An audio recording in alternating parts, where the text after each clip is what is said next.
So this is framed in a PhD project in which I had the chance to participate both in Argentina and in Canada. In Argentina with my supervisors from University of Buenos Aires, Analia Castro, who is an archaeologist who specializes in hunter-gatherer archaeology from central Patagonia, and Maria Ana Castro, who is a chemist. And then in Canada, I got the chance to work with Adelphine Bonu, who was also very involved in the development of this research. So this is just a brief guide of how the talk will go. So to begin with, a bit of the contextualization, very, very brief, of our contexts. So this is Argentina, where I'm taking you to South America. So as you can see, it's a very big country that has a wide variety of geographies and landscapes, and lots of different kinds of archaeology. We have from hunter-gatherer to Incas, from Andean groups, pre-Incaic Andean groups to maritime-based groups. So this will be just a little tiny bit of the whole complexity of the archaeology of the region. This I just put it to just remind, I know everybody knows, but this is the last tip of the world to be populated. And these are some of the most famous sites in the South America region. Maybe you have heard of Monteverde, which is in Chile. But we also have in Argentina and particularly in Patagonia some of these early peopling sites from the Pleistocene Holocene transition. This is just to give you a zoom in the Patagonia region, which is this region that goes, it's everything that's below what we call the Colorado River. So it's a very diverse region. It's really big, and it has from steppe landscapes to more foresty and more lake landscapes full of lakes. So it's a very diverse region and very big. And this is just to show you some of these sites of the Patagonia region, this early Pleistocene Holocene transition. This is to show you the Patagonia region, and just another zoom in, also to insist in this fact that I'm just showing a tiny bit of what we have here. That little square is our study region, and those are those early sites from Pleistocene Holocene transitions. So we know that there's people that's been here since that time. But this is also to illustrate the fact, because I've been seeing, and I know for I've read from South African archaeology that you have a vast density of sites and population densities, and here in particularly in Patagonia, this is not the case. So maybe you will say, oh, she's only studying 10 sites, but that's what we have, and there's not more than that. So yeah, just to illustrate a bit of the difference.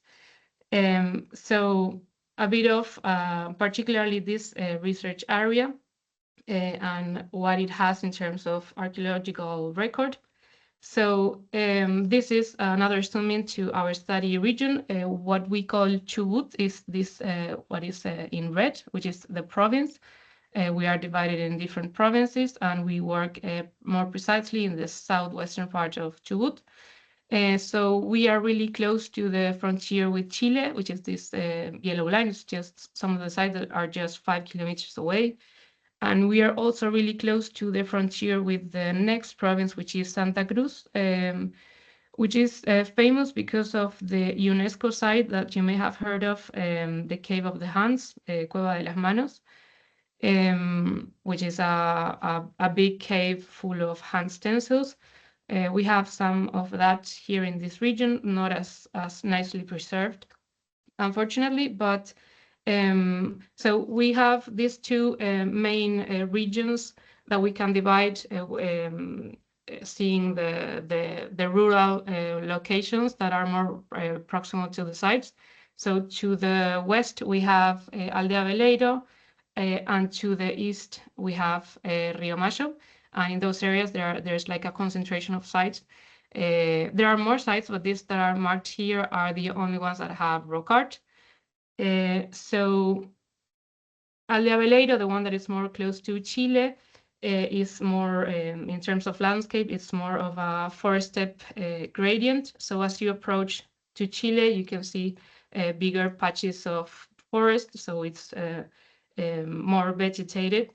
And on the other hand, as you go to the Atlantic Ocean, to the other side, you see a more traditionally steppe landscape, which is the locality of Rio Macho.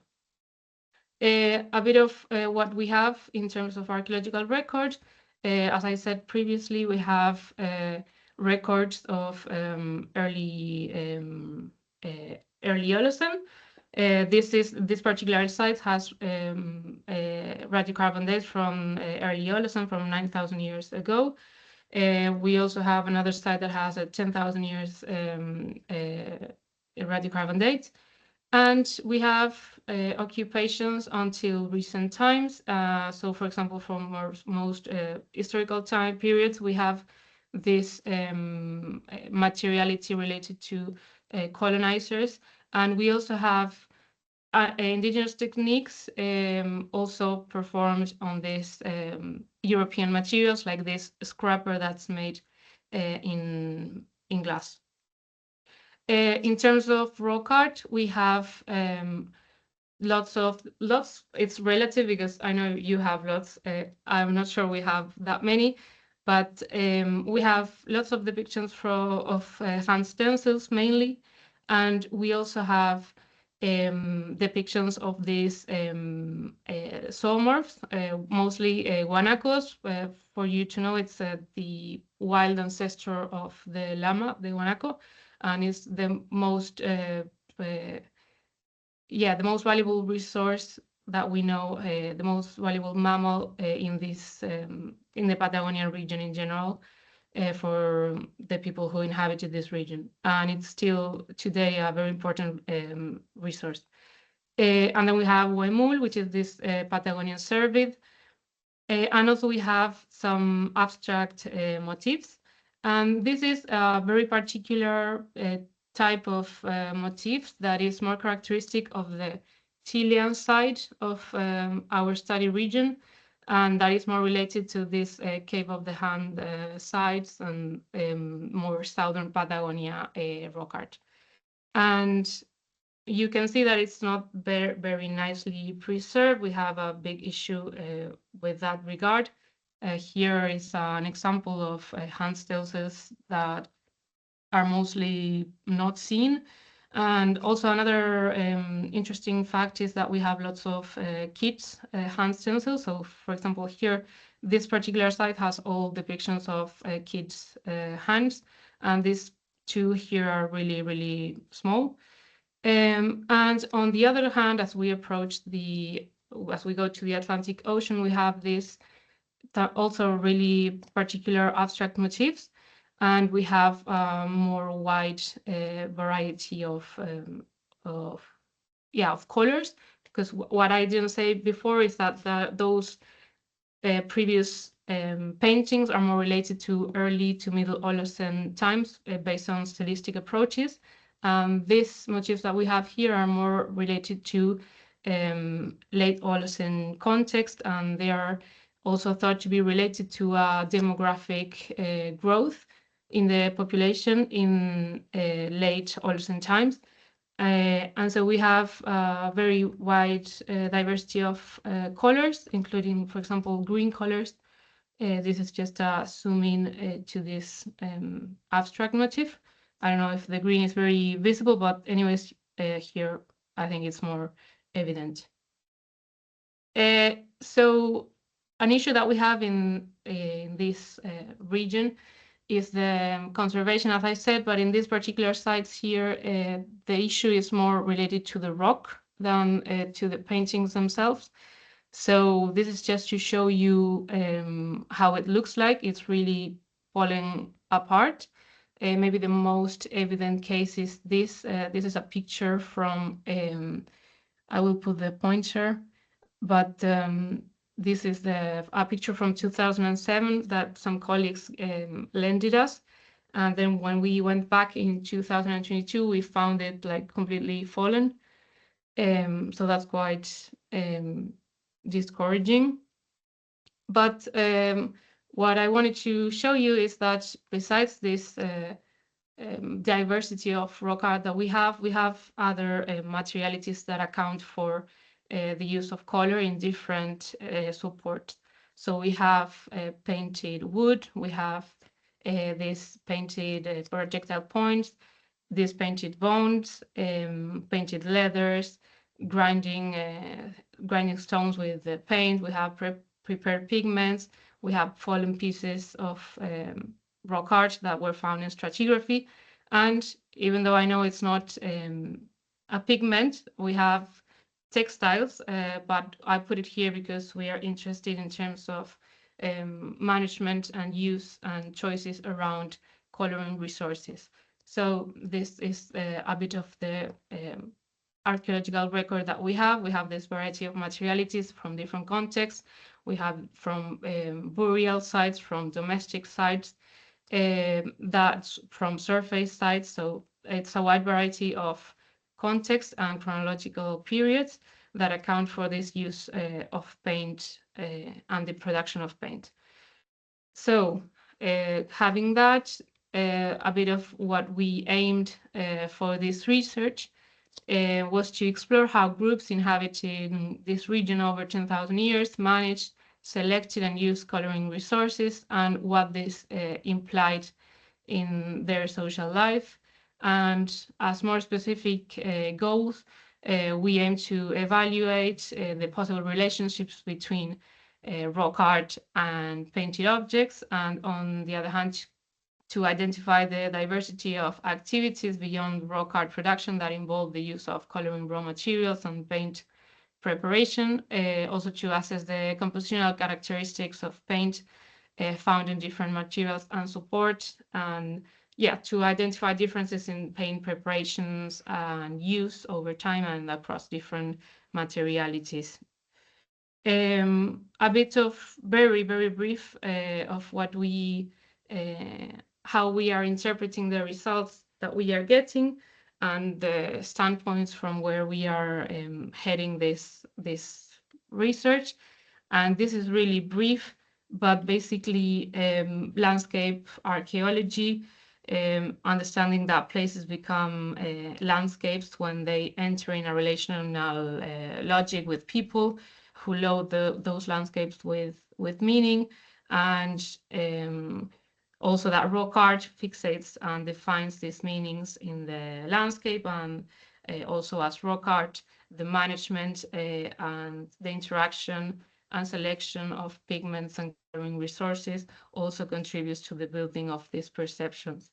On the other hand, the materiality of art and the materiality of paint, understanding that what we see as rock art and as paint is just a final product of a very complex chain opératoire. So it's a bit about going beyond the context of use and understanding the different ways of doing, and so the different activities that are implied in those paint productions. And also a bit of archaeology and interdisciplinarity, particularly the material characterization, but always remembering that it's just a methodological tool to approach a human behavior question. So a bit of the methodology that we have used for addressing these different materialities. So this is based on different protocols that have been already published long ago. For example, Adelphin Bonus protocol is pretty much what we follow. So we do micro sampling. As you can see, it's quite not perceptive that we took the sample. For example, in here, the only thing that maybe poses some challenge in terms of ethics and conservation is when we have these cases, like I showed you, that we have the fallen, the paint that's about to fall. Sometimes when we see that it's like the next year we will be there, that little piece won't be in the same place. We sometimes decided to take the small piece of rock, but for the others, we just did microsampling. And this is basically Adolphine Bonou's protocol, but it consists, for those of you who don't know, we see that tiny microsample under the stereo microscope, and we separate basically 3 grains. One goes to aluminium stub that will then go to the Raman spectroscope, to Raman spectroscopy and to SEM EDS.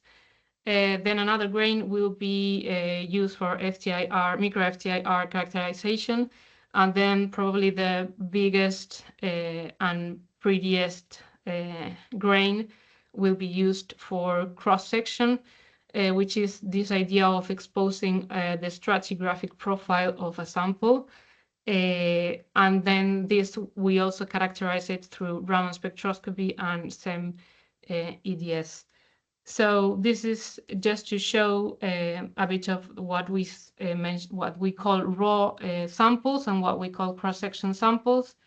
Each technique that we use is related to a goal, and each requires some sort of sample preparation. So just to mention an example, when we do cross-section, one of the objectives is to address paint production in a diachronic perspective, so as to see the different painting processes that happened throughout time.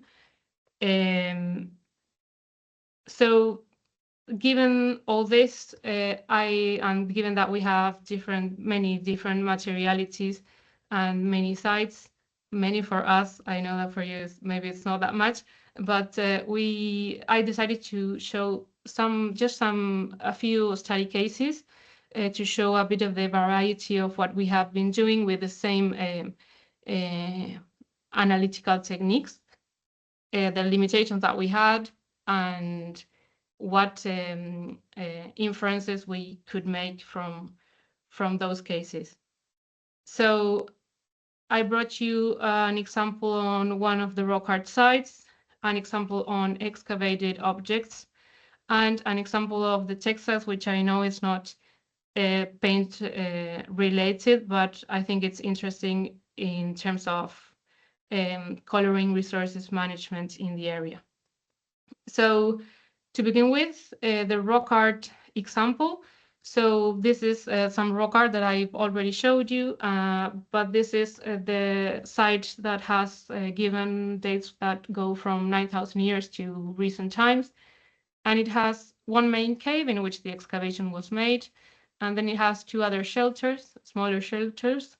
So this is CP because it's Casa de Piedra, which is like stone house or something like that. So it's 1, 2, and 3. The 3 of them have rock art motifs, which are these that are associated with different chronologies, mostly Middle Holocene.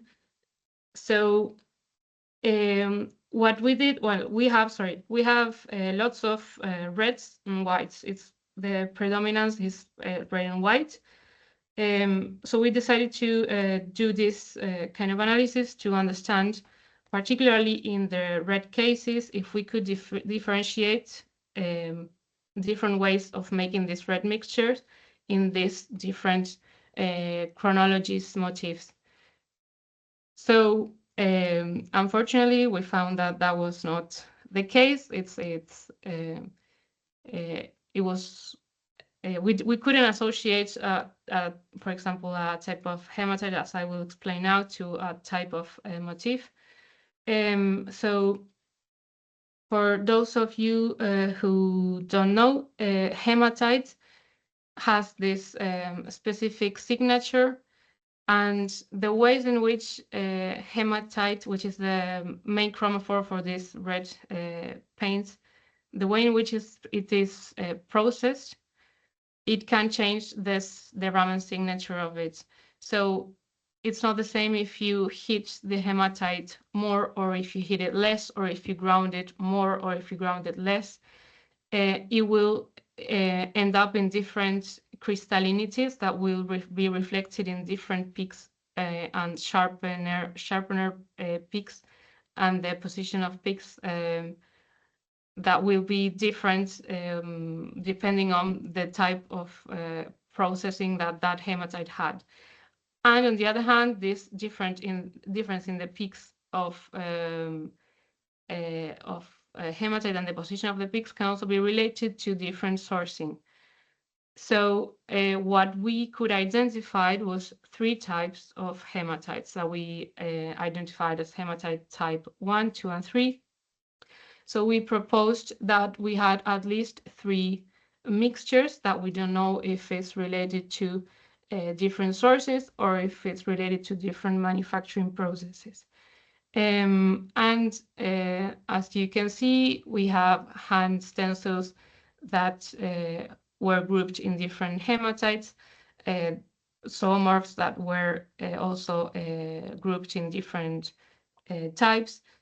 So I'm sorry, I know I'm not explaining this really clearly, but I think that's my English barrier. But that's in short, it's just to say that we found that red was made using 3 different types of hematites. And at the same time, we also saw in the SEM analysis, EDS, the mapping of the cross-section motifs. So in the diachronic approach, we saw also different elements in different types of motifs. So basically, we have a wide variety of reds in a very small sample, which was only, I think, 13 or 14 motifs. And on the other hand, another thing that we saw that we think is quite interesting is a different layering of the same colors. So we have superimpositions of red followed by a yellow, and then the same red as the first one, and then another yellow, which also made us question a bit of how diachronic is really the superimpositions, at least in this cave, because the mixture seems to be exactly the same. So just to maybe explain a bit more clearer the implications of this that we have done, first, the heterogeneity in the hematite structures that suggest different sources or different manufacturing processes in this for these motifs. Then difference even within the motifs that are from the same chronological period. Then this question with regards to the superimpositions, gave us to think the possibility that maybe this happened in short periods of time. And then it's also interesting to know the chromatic continuity in the color choice. As I said, this is very red and very white, and not much more than that. But there is a variation in the paint making techniques. And this, of course, gave us some information on the context of rock painting production. Then the second case is the excavated objects. So from the same site as before, when we have on the walls the paints, and we have in the stratigraphy certain objects that have paint remains. And this is particularly evident in one of the smaller shelters in which we made a small sondage. And here we have lots of bones that have quite nice amounts of paint, also from the same 2 animals that are more represented in the sequence. And so the logic question was to ask whether these objects were related to rock art production, given that we are in that site that's full of rock art. So to address this question, we performed the same battery of analysis. And for example, for the FTIR, we had certain challenges because we got the signature mostly of the bone.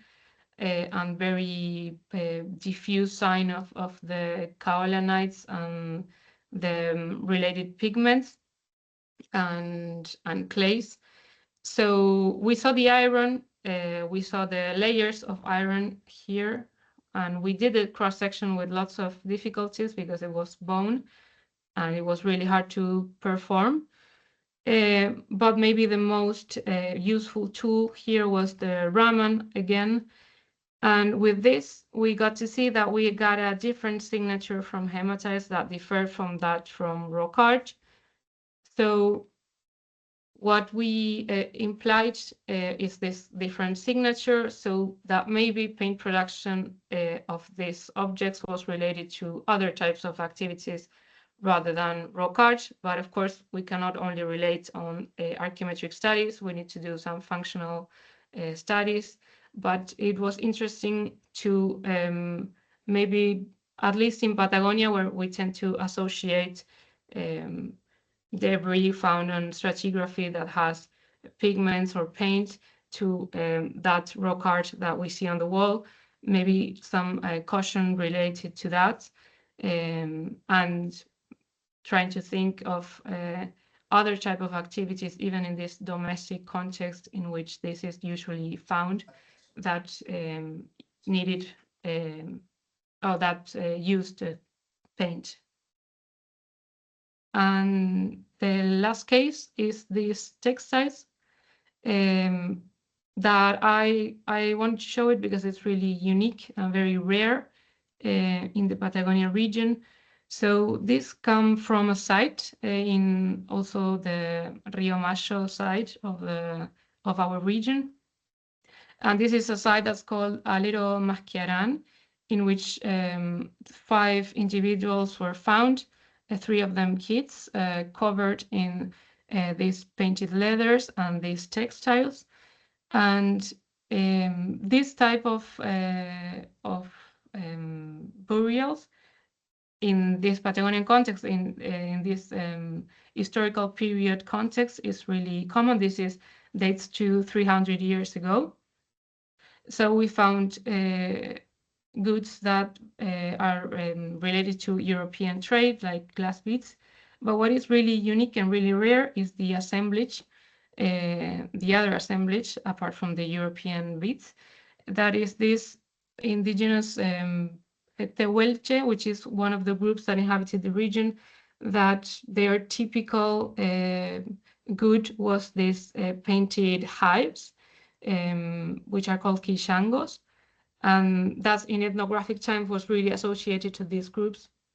And there are also lots of accounts that say that they wrapped their bodies in these big hives before burial.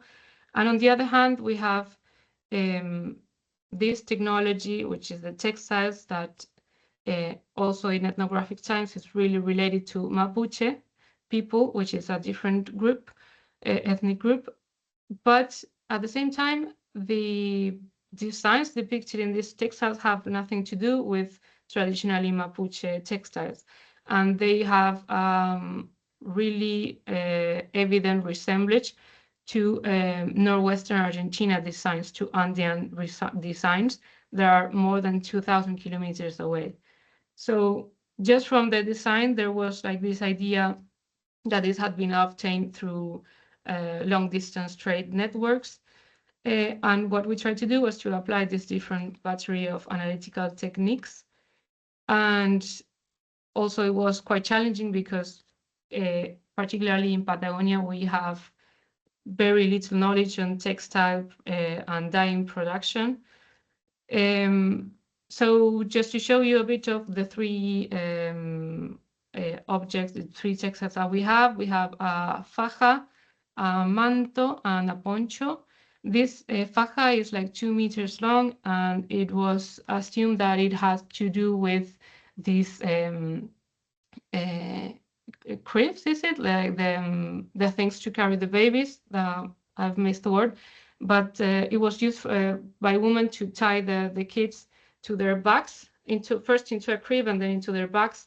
And when they have to move into the horses, because this is from historic times, And so we have here a wide variety of colors, among which we could only identify the greens, the blues, I'm sorry, it's in Spanish, the greens, the blues, and in the reds. So for the green and the blues, we identify indigo, and from the red, we found cochineal. And it is interesting because these dyes are not available in the region. They are available also in those distant Andean regions that I showed you before that are more than 2,000 kilometers away. And we also know for a fact that the indigo is natural indigo and not industrial indigo because of the dates, because this is 300 years old, this burial, and we know that indigo was first made industrially in late 1800s. And also cochineal, we know that it's not, this little bug is not available in the plants of the region. So this reinforced the connections with northwestern Argentina because of these dye species that are absent in Patagonia. And they also contribute to this idea of this wide circulation of goods, ideas, people, and information during this complex context of lifestyle transformation from these groups when the Argentinian state is being built. And of course, we need to continue our studies, and we need to continue also collaboration that we have made with local weavers. And yes, just some final comments. Just analytical chemistry is a methodological tool to address archaeological questions, but of course, archaeology is about people.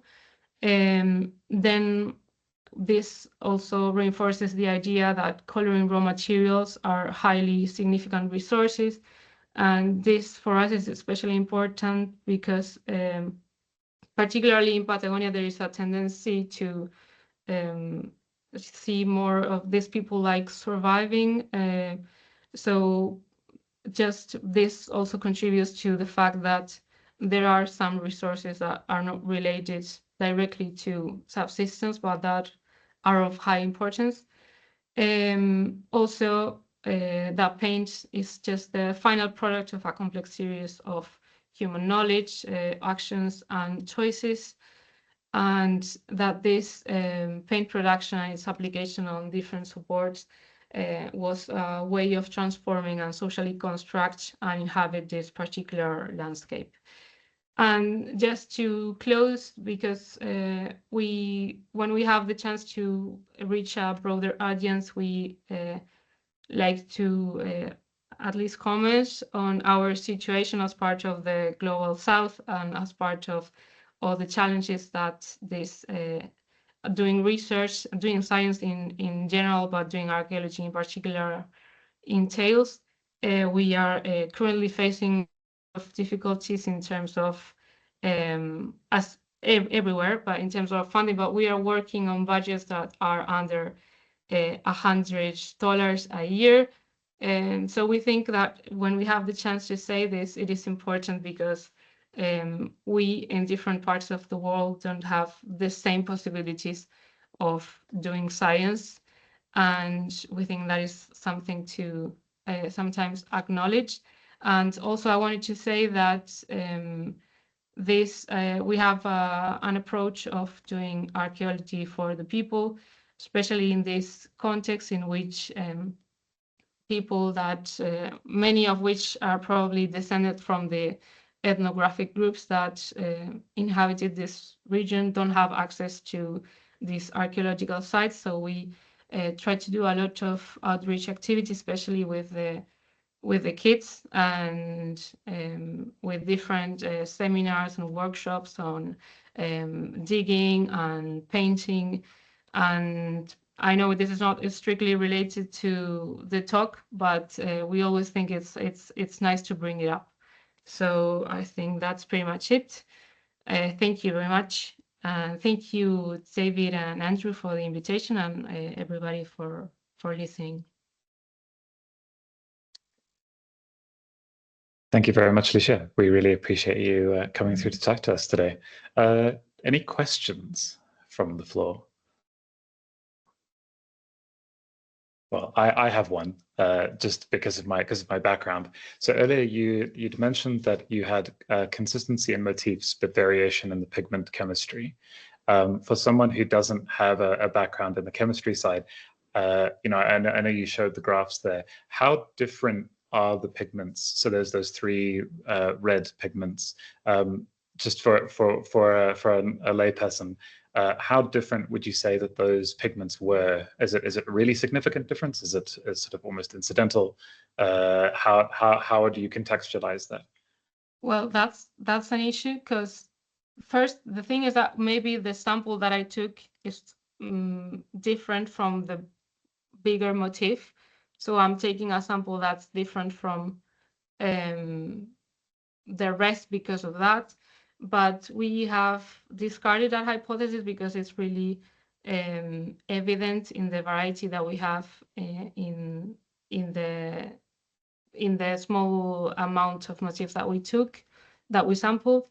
But yes, it is true that, and it's one of the things that has to be done, is the experimental part, because I don't know how much, and there has been work done, but I should work particularly on the hematites that I have available in the region, because I really don't know how much, I don't know, for example, grinding can change the Raman signal that you get. I know there is variation. I don't know how much, and yeah, it's a good question.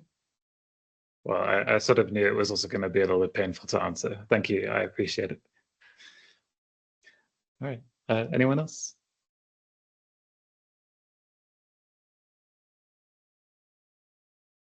David Wilson. Hi, thanks very much, Lucía.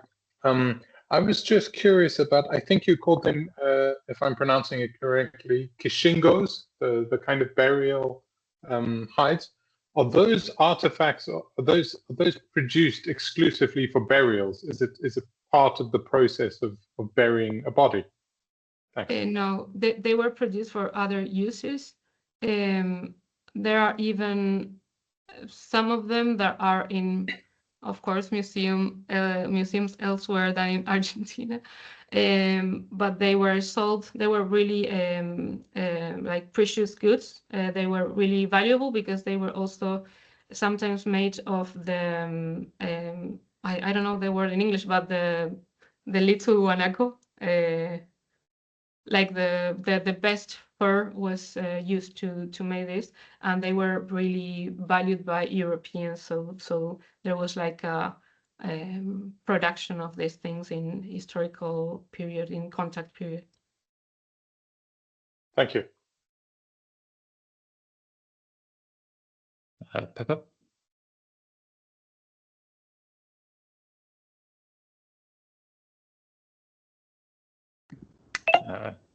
Sorry. Yeah, I think this is probably quite a difficult question for you to answer because of the time period you're working in. But we know from other hunter-gatherers, certainly in Southern Africa, but also in Australia, that they don't have general color terms, basic color terms. So color, where it is described, is usually described in terms of objects in the landscape, or plants or trees, or you know, the sunset, and so on. You know, knowing ways in which other things, like objects made from wood or so on, you know, or bags made from animals, knowing how those human-made objects still retain a connection to their point of origin, one can sort of assume that pigments or paint colors, or the materials that have given rise to paint colors, retain a significance in terms of the paintings that are made, either you know, the process of cooking the pigments, or combining them, or excavating them, or, you know, the ideas about where they come from and the importance of where they come from and so on, it seems logical to think that those details are important for the paintings. So my question to you is there any way that you can get at that kind of information? I mean, do you see like mines for pigment or places where pigment may have come from? Or is there any, early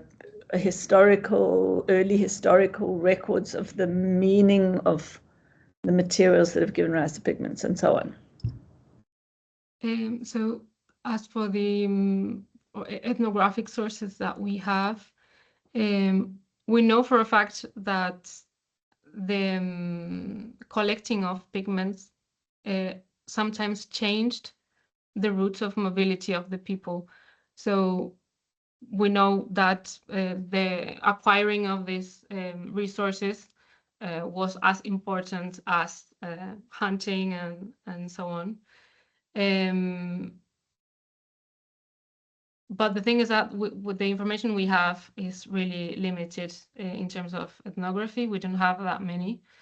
And I was the first part of, because there was like 2 questions and I lost the first part, sorry. Oh, you're muted. I think it was just the extent to which you were able to find related information which may have been more significant than what we actually term the color. Yeah, but with regards to that, we don't have any information whatsoever, no. But I think what's interesting to discuss is, and that's what I said about this hunter-gatherer, Patagonian hunter-gatherer, like in the hostile environments, like trying to survive. But at the same time, you have this pigments and paint production that is intertwined in domestic activities. So you have lithic debris and fire remains and bone remains, and you have one painted bone. So paint is also involved in the day-to-day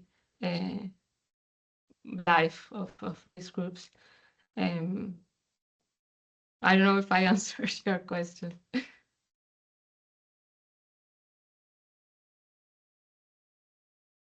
Thank you very much. Yeah, anyone else?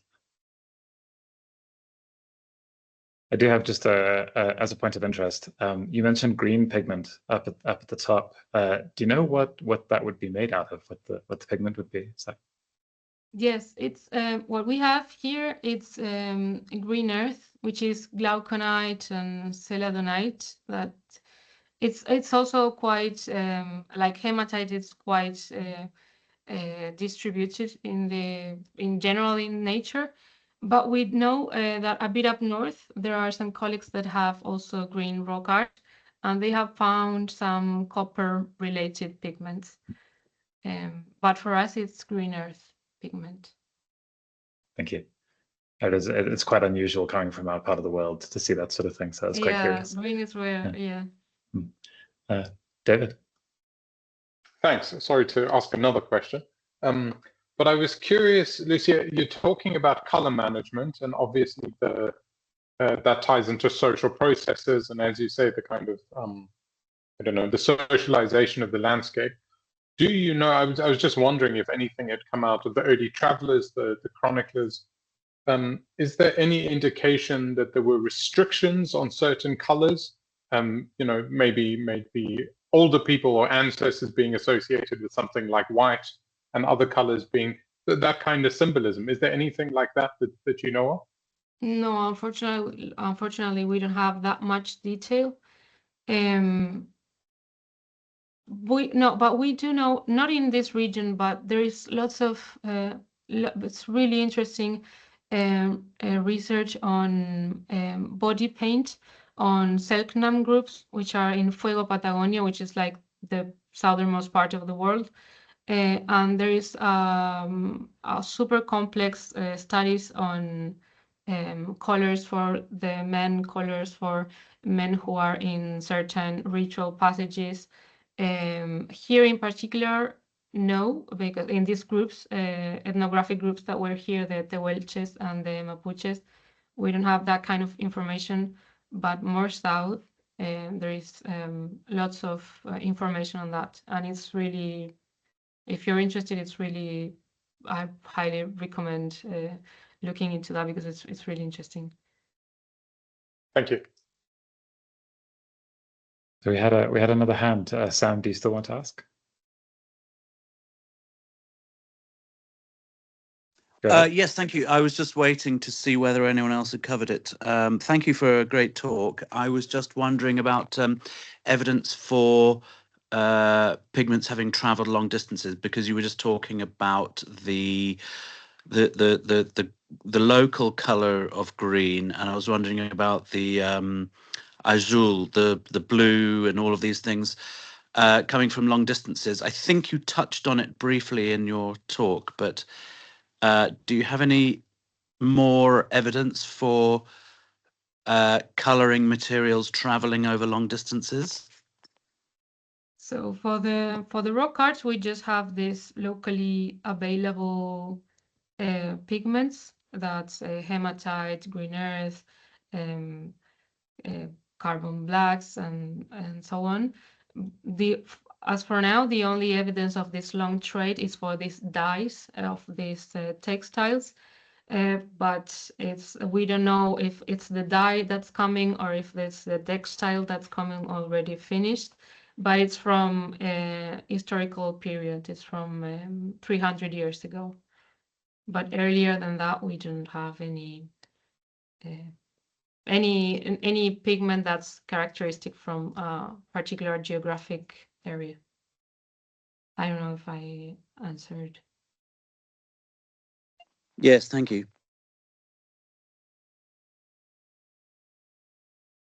All right. Anyone else?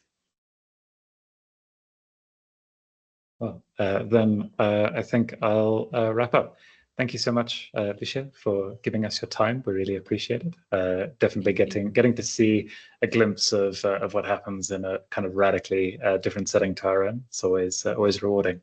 Thank you so much, and thank you to everyone who came to participate. We always appreciate it. Thank you. Thank you very much.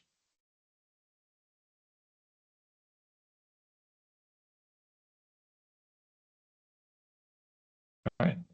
Thank you, everyone. Keep well, and we hope to see you next time. Thanks, Andrew.